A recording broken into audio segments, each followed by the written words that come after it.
নিশীথ রাতে অরণ্যের গহীনে দাঁড়িয়ে থাকা এক নির্জন গ্রামে ঘটেছিল এক ভয়ঙ্কর ঘটনা। এই ঘটনাটির নাম গলাকাটা লাশ। যারা এই চ্যানেলে প্রথম ঘটনা শুনতে এসছো তারা অবশ্যই চ্যানেলটি সাবস্ক্রাইব করে পাশের ঘন্টাটা বাজিয়ে রাখো, যাতে এমন ভয়ানক ঘটনা প্রতিদিনই আপনারা শুনতে পারেন। এই গ্রামটির নাম ছিল কালীগ্রাম। গ্রামটি ছিল সাধারণত শান্তিপূর্ণ, তবে মাঝে মধ্যে ভীতিকর কাহিনী লোকমুখে ছড়িয়ে পড়ত। বিশেষ করে গ্রামের পুরনো বটগাছটির নিচে একটি গলাকাটা লাশের উপস্থিতি নিয়ে এক অদ্ভুত গল্পের প্রচলন ছিল। এই গল্পের শুরু প্রায় 100 বছর আগে। কালীগ্রামে এক ধনী জমিদার থাকতেন, যার নাম ছিল রঘুনাথ। তিনি ছিলেন অত্যন্ত নিষ্ঠুর। জমি ভূমি নিয়ে দাঙ্গা বা যে কোনো ঝামেলায় তিনি নিজেই রায় দিতেন। যে কোনো বিরোধিতাকে নির্মমভাবে দমন করতেন। তার এক বিশ্বস্ত কর্মচারী ছিল, নাম হরিলাল। হরিলাল ছিল রঘুনাথের সব নোংরা কাজের হাতিয়ার। একদিন জমিদারের এক গোপন সম্পদ চুরি হয়। সন্দেহর তীর গিয়ে পড়ে এক নিরীহ কৃষকের দিকে। এই কৃষক ছিলেন অত্যন্ত সৎ এবং ভালো মানুষ, কিন্তু রঘুনাথ তাকে দোষী সাব্যস্ত করে শাস্তি ঘোষণা করলেন। জমিদারের নির্দেশে এক রাতে হরিলাল ওই কৃষককে ধরে নিয়ে বটগাছের নিচে এনে শিরচ্ছেদ করে। কৃষকের শরীরের রক্ত মাটি শুষে নেয় আর মাথাটি গাছের নিচে রেখে পালিয়ে যায় হরিলাল। গল্পটি এখানেই শেষ হয়নি। এরপর থেকে প্রতি পূর্ণিমার রাতে বটগাছের নিচে এক গলাকাটা ছায়ামূর্তি দেখা যেতে লাগলো। প্রথমে গ্রামের লোকেরা একে কল্পনা মনে করেছিল, কিন্তু দিন যত গড়ালো এর প্রকোপ বাড়তে লাগলো। গ্রামের মানুষেরা রাতের বেলা বটগাছের কাছে যাওয়া একেবারে বন্ধ করে দিল। কেউ কেউ বলতো ওই ছায়ামূর্তি কৃষকের আত্মা, যে ন্যায় বিচারের খোঁজে ঘুরে বেড়াচ্ছে। একবার গ্রামের এক যুবক, যার নাম ছিল সুরেশ, ভূত প্রেত বিশ্বাস করতো না। সে তার সাহস প্রমাণ করতে পূর্ণিমার রাতে বটগাছের কাছে গিয়ে রাত কাটানোর সিদ্ধান্ত নিল। গ্রামের লোকেরা তাকে বারবার নিষেধ করলো, কিন্তু সে কারো কথা শুনল না। সে একটি লণ্ঠন আর দা নিয়ে গাছের নিচে গিয়ে বসলো। রাত গভীর হলে হঠাৎ এক শীতল হাওয়া বইতে লাগলো। সুরেশ লক্ষ্য করলো তার চারিপাশে কুয়াশার মতো কিছু ঘনীভূত হচ্ছে। হঠাৎ সে একটি ছায়া দেখতে পেল। ধীরে ধীরে সেই ছায়া স্পষ্ট হতে লাগলো। একটি মানুষের শরীর, কিন্তু তার গলা নেই। সেই ভয়ঙ্কর দৃশ্য দেখে সুরেশের শরীর জমে গেল। ছায়ামূর্তিটি সুরেশের দিকে এগিয়ে এসে ফিসফিস করে বলল, আমার বিচার করো। সুরেশ ভয়ে দৌড়ে গ্রামে ফিরে আসে। সে গ্রামের সবাইকে এই ঘটনার কথা জানায়।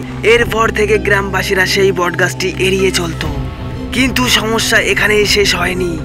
হঠাৎ একদিন হরিলালের বাড়িতে এক অদ্ভুত ঘটনা ঘটে। সে রাতে গ্রামের লোকেরা চিৎকার শুনে তার বাড়িতে ছুটে যায়। তারা দেখতে পায় হরিলালের মৃতদেহ মেঝেতে পড়ে আছে আর তার গলা কাটা। সেই রাতেই নিশ্চিত হয় ভূতের প্রতিশোধ শেষ হয়েছে। গ্রামের বটগাছটি এখনো সেই ঘটনাগুলোর সাক্ষী হয়ে দাঁড়িয়ে আছে। পূর্ণিমার রাতে এখনো অনেকে বলে তারা গলাকাটা ছায়ামূর্তিকে ঘুরে বেড়াতে দেখেছে। গলাকাটা ভূতের প্রতিশোধের ঘটনাটি ঘটার পর কালীগ্রাম কিছু সময়ের জন্য শান্ত হয়ে যায়। তবে গ্রামের মানুষজনের মনে আতঙ্কের ছাপ থেকে যায়। কেউ আর বটগাছের কাছে যাওয়ার সাহস করতো না। এমনকি দিনের বেলাতেও সেই জায়গা এড়িয়ে চলতো সবাই। একদিন গ্রামের এক বয়স্ক পুরোহিত শিবনাথ বাবু সবাইকে ডেকে বললেন, আমরা ভূতের আতঙ্কে গ্রামের শান্তি হারিয়েছি। কিন্তু জানো কি, যাকে তোমরা ভূত বলছো সে কেবল ন্যায় বিচারের জন্য অপেক্ষা করছে। আমরা যদি তার আত্মাকে মুক্তি দিতে পারি তবে এই অশান্তি শেষ হবে। গ্রামের প্রধান এবং গ্রামবাসীরা শিবনাথ বাবুর কথা মেনে নিল। তিনি জানালেন এক মহাযজ্ঞ করতে হবে, যেখানে ওই নিরীহ কৃষকের আত্মার জন্য প্রার্থনা করতে হবে। সেই সঙ্গে জমিদার রঘুনাথ ও হরিলালের পাপের শাস্তি সবার সামনে প্রকাশ্যে স্বীকার করতে হবে। গ্রামের বৃদ্ধদের মধ্যে কেউ কেউ জানতো জমিদার রঘুনাথের বংশধররা এখনো শহরে আছে। গ্রামবাসীরা তাদের শহরে ডেকে পাঠালো।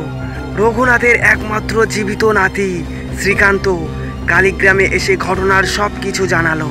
সে দুঃখ ভারাক্রান্ত মনে সমস্ত পাপের জন্য ক্ষমা চেয়ে গ্রামের সবাইকে আশ্বস্ত করলো যে তার পূর্বপুরুষের ভুলের প্রায়শ্চিত্ত করতে সে সর্বোচ্চ উজাড় করে দেবে।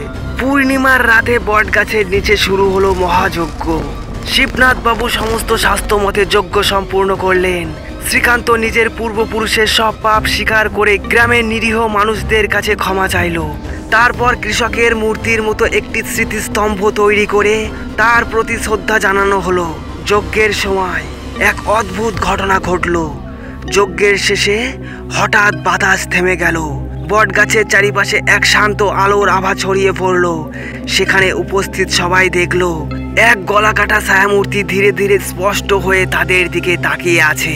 কিন্তু এবার তার চোখে আর প্রতিশোধের আগুন নেই, বরং শান্তি এবং কৃতজ্ঞতার ছাপ। ছায়ামূর্তিটি ধীরে ধীরে মিলিয়ে গেল আর বটগাছের চারিপাশে এক অদ্ভুত সুগন্ধ নেমে এলো। এরপর থেকে আর কখনো কেউ সেই ভূতকে দেখেনি। কালীগ্রাম আবার তার শান্তি ফিরে পেল। গ্রামের মানুষ বটগাছটিকে এখন আর ভয় পায় না, বরং তাদের কাছে সেই বটগাছটি একটি পবিত্র স্থানে পরিণত হলো। সেখানে প্রায়ই মোমবাতি জ্বালিয়ে মৃত কৃষকের প্রতি শ্রদ্ধা জানানো হয়। এইভাবেই কালীগ্রামের ভয়াবহ অধ্যায়ের সমাপ্তি ঘটে।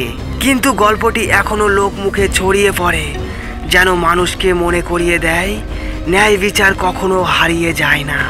এই গল্পটি ন্যায় বিচারের মাধ্যমেই শেষ হলো। তো বন্ধুরা, গল্পটি কেমন লাগলো অবশ্যই কমেন্টে জানাও।